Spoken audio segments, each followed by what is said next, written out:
Welcome back to some more Kerbal Space Program. So, in the previous episode, we successfully launched a vessel to Munmus. The original plan was to the moon, but Jeb decided that he didn't want to have to deal with the moon, so with him in the pilot seat, he sort of made a judgment call, and therefore we're here. From a realistic standpoint, I'm going to be coming back to Munmus anyway. I'm going to have a refueling station and mining facility, so it's going to be relatively trivial to send spent transfer stages or whatever, into the plant, into the moon. And I don't want to have to muck around with, or into Munmus rather. I don't want to have to muck around with that on the moon. So, once I get all the science and whatever, scientific equipment, I'll go sort of do several runs at the moon and be done with it. So, the sort of ideal landing site is somewhere in here-ish. Easy enough to do. Simply go retro and apply throttle.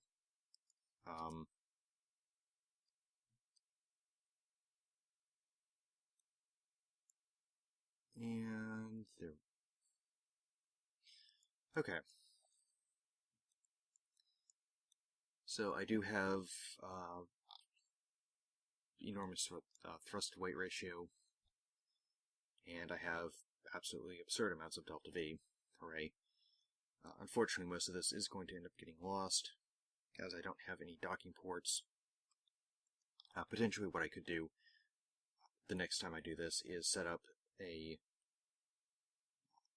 docking port on this tank here, and have something so that I could use this as sort of a, here's a bunch of fuel that's already in orbit, you just have to kind of get it.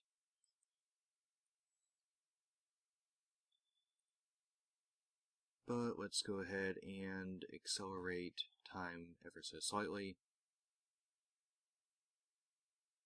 Make sure that I don't accidentally read my altitude as my periaps, or aplaps, or whatever. That was a little embarrassing.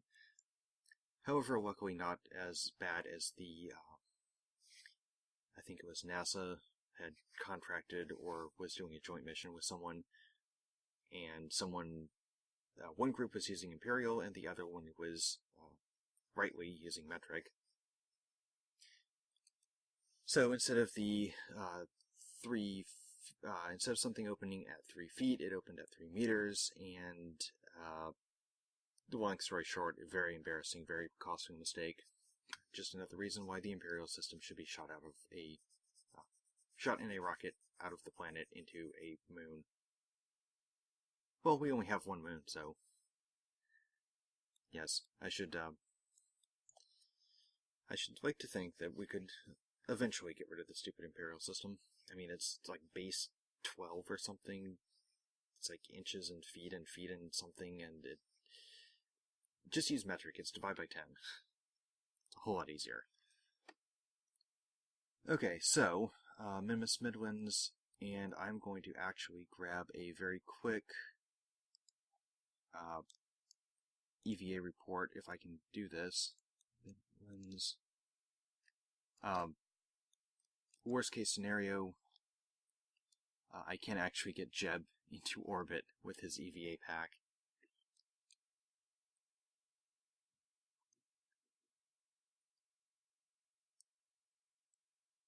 So, surface, let's get this thing set up real quick. Heading is 90, let's call it 90. Pitch is, need 45 on the pitch. So the sort of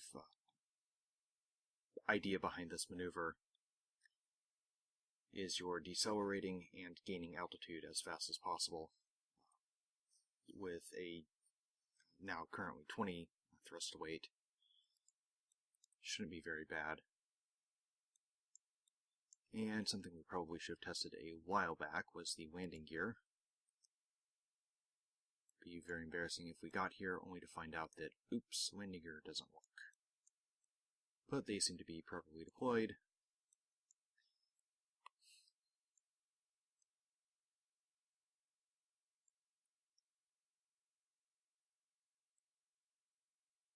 And lowlands, we can just get that from somewhere else. Current altitude is relatively high.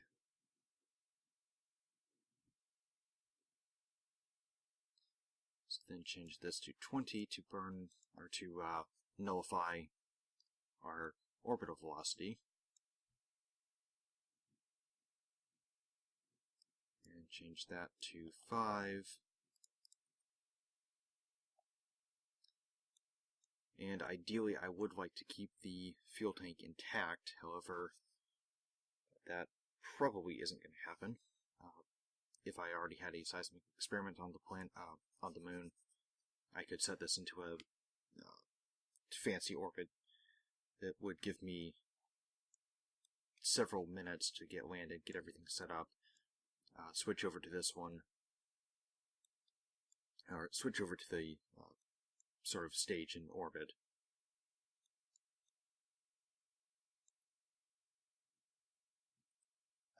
And then follow that in as it comes into impact, giving us some nice juicy seismic science readings.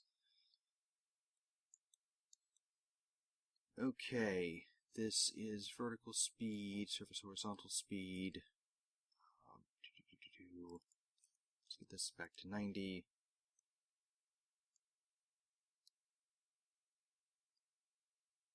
So this is one of those times when the MechJeb landing autopilot would be nice, but I don't have that yet.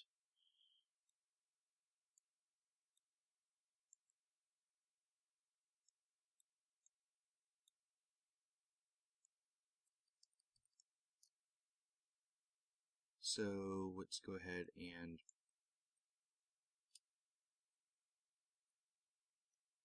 off that. The surface horizontal speed is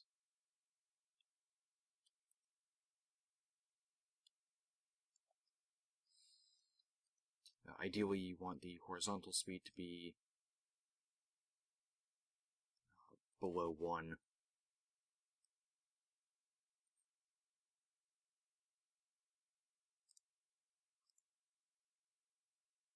Oh, how convenient. Okay, 7 meters a second, and I have a bunch of structure to do structure-assisted braking, if need be. So surface horizontal speed.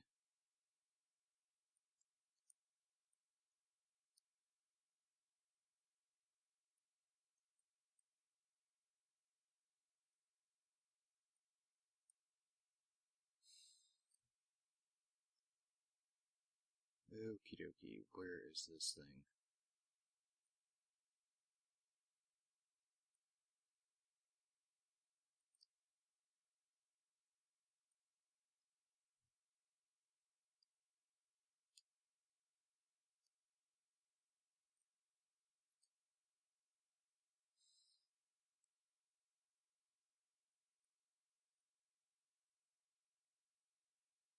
So unfortunately, coming in at even a very slight angle and backwards and everything else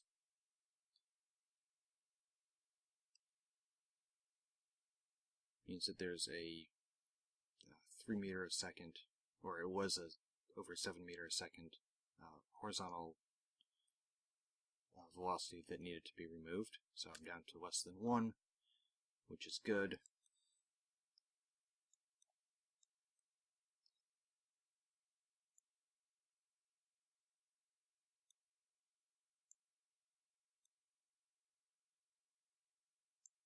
And I might even be able to land this on the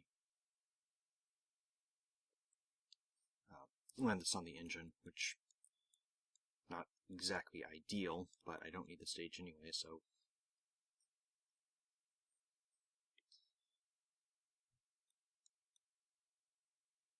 Okay, 30 meters a second. Let's go ahead and bring this down to under 10.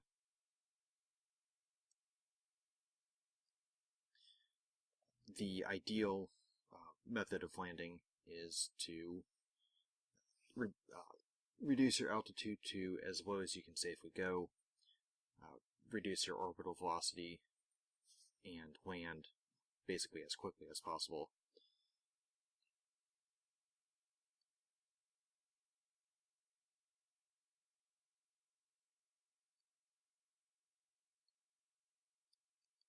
But seeing as how I don't have to worry about efficiency at all,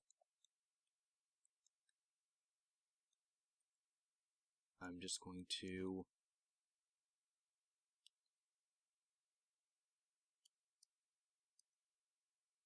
see, there's some more horizontal speed nulled out.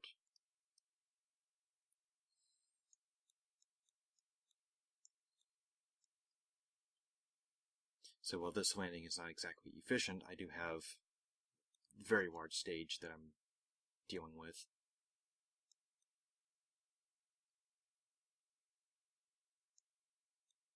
And am I going to realistically be able to land this thing?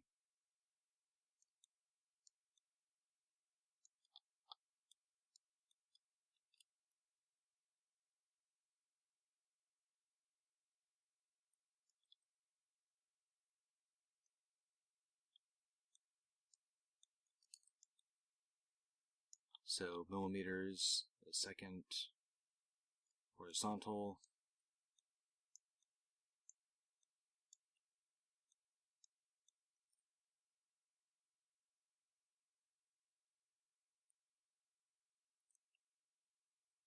And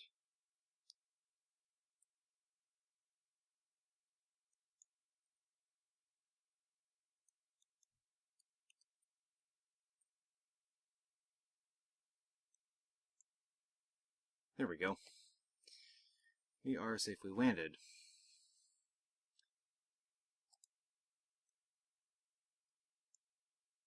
Ish. Mystery goo, material bay. Do we have a crew report? Yes, we can crew report. Excellent. Temperature from lowlands.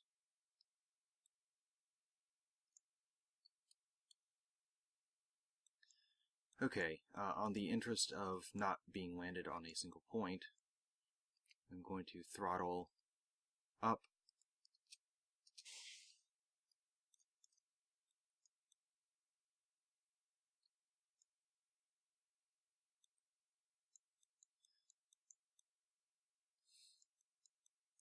So that stage has been basically jettisoned.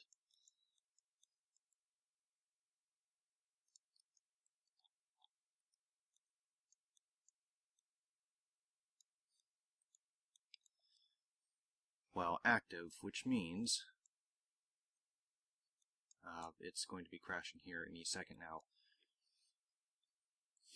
But I'm not going to risk issues with landing on a single engine, basically.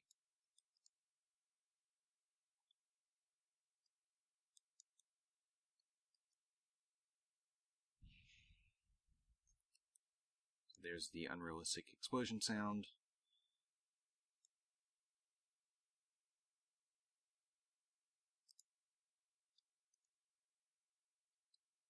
And there's that, I would say nulled out, but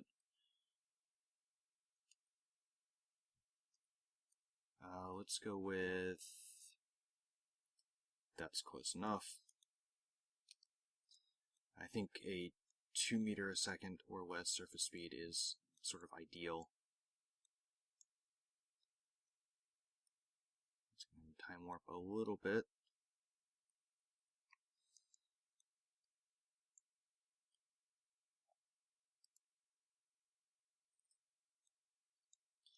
And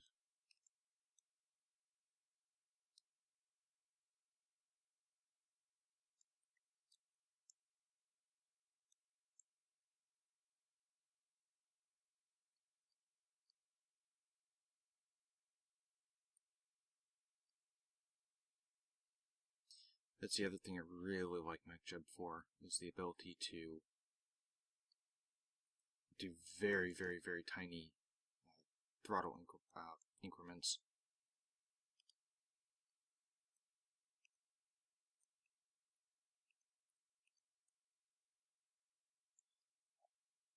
And turn that off. Okay, we've safely landed. That was very, very nerve-wracking. Most of the time I just say, okay, MechJeb land. So, anyway, let's get Jeb a chance to stretch his legs. 300 science there, 380 science from the surface stuff. And store those experiments.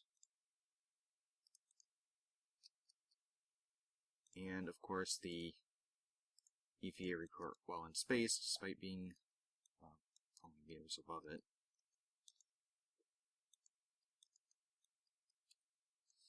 Oh, also, we didn't use the landing lights, which is always kind of interesting.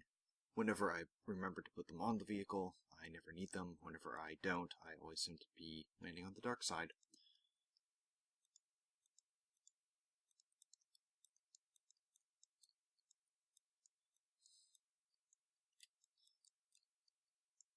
So, the original plan was to leave the leave these stages behind. Yeah. But it's appearing that I don't need to, and I can always use the extra delta V. So let's go ahead and plant a flag.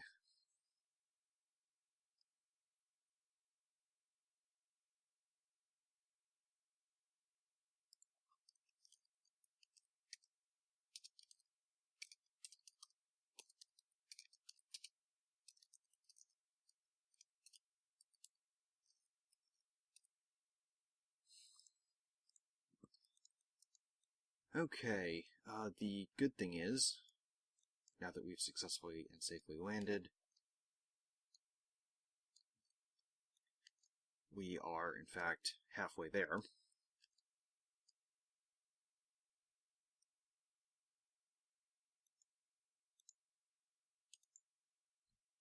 Take that data, board anyway. Okay, so I do have basically 6 hours of consumables left. Or, sorry, 6 days and 6 hours. That would be bad. So, MechJeb can simply do a plot for 35 degrees, 90 heading, 35 degree pitch, 90 roll.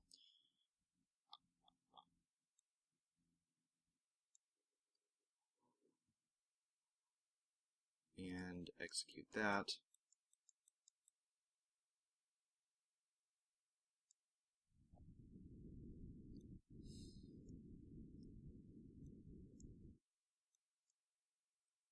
Let's go to 15 to 20 avlaps, just as a little safety margin, and circularize at next.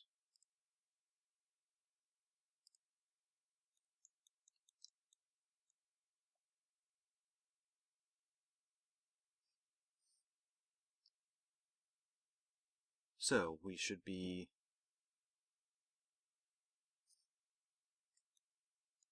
on our way. Ideally, and this is sort of the plan for later on, this vessel will be equipped with a docking port as well as some RCS thrusters. Munmus is wide enough that I can do multiple science runs per refueling. So have a station up here, it docks, processes the science, stores it in case something happens, and do a quick refuel, and then off to another biome. But that is for significantly later on.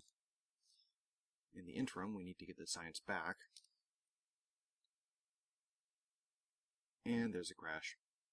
So I will pause this here and the rest of the video will be the return and hopefully safe landing of the Munmus science. So, back in a second.